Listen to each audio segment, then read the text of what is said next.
Reka tujye mu makuru ajyanye n'imikino.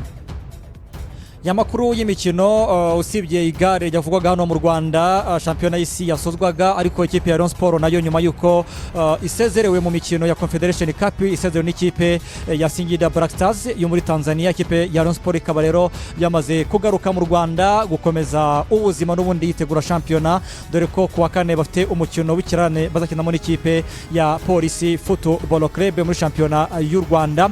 Tukiri kandi hano mu Rwanda ikipe ya Police Football Club nayo ikomeje imyitozo yitegura umukino ubanza wa CAF Champions League bafatanye n'ikipe ya Pyramide yo mu gihugu cya Misiri. Ikipe rero ya Pyramide yatangiye nayo urugendo ireba uburyo yakwerekeza mu Rwanda gukina uyu mukino ubanza w'ikipe ya Rayon Sport nako ikipe ya Football Club.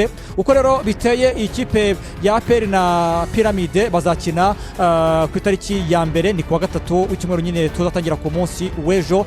Urumva bafite Karara Mayeri uno mukongomani ukinira ikipe ya Pyramide. Abanyarwanda bagiye kongera kubona uyu rutayizamu usatira izamu ry'ikipe ya Pyramide.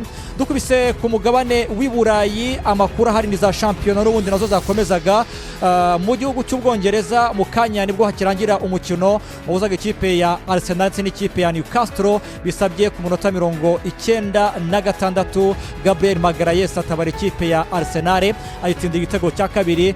Newcastle niyo yari yabanje gufungura amazamu, Arsenal iza kukishyura Merino maze batsinda ikipe ya Newcastle ibitego 2-1. Undi mukino wari wabaye kare ikipe ya Aston Villa mu rugo yatsindiye ikipe ya Fulham ibitego 3-1.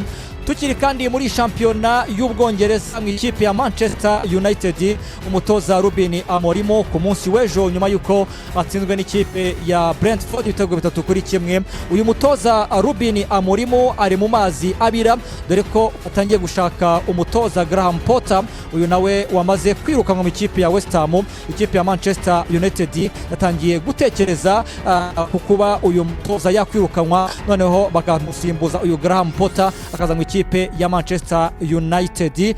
Twitse gato tuze tukomeza n'andi makuru avuga ku mugabane w'i Burayi.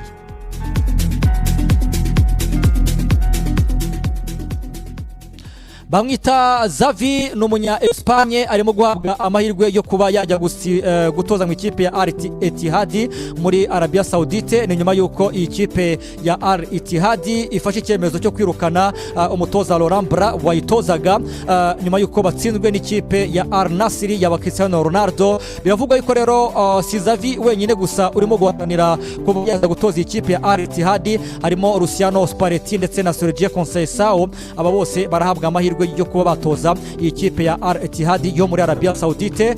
Tunyarukire muri Espagne. Dani Carvajal ku munsi w'ejo ubwo ikipe ya Real de Madrid yanyagihoga bikomeye cyane n'ikipe ya Atletico de Madrid. Uyu mugabo rero yagize ikibazo cy'imvune bigiye gutuma agiye kumara hanze hafi ibyumweru 4 kubera ikibazo.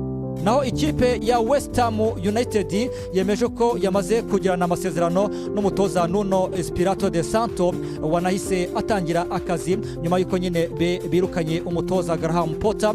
Witwa rero Nuno Espirito Santo umunyaportugal akaba yamaze gukaba muri ikipe ya West Ham. Naho umukinyi Oli Watkins umwongereza nyuma y'iminota 700 atabona igitego, uyu mukinyi umwongereza imyaka 29 yongera kubona izamu ry'ikipe ya Aston Villa abatsindira. Dusoreze Savera ku mukinyi muri perezida wa Inter de Milan mu gihugu cy'Ubutaliyani bamwita Pepe Morata. Yavuze ko shampiyona y'Abataliyani yataye umwimerere wayo, ati nta spectacle abantu bakibona ku kibuga, ati dore ko iyi shampiyona irimo iragenda izamo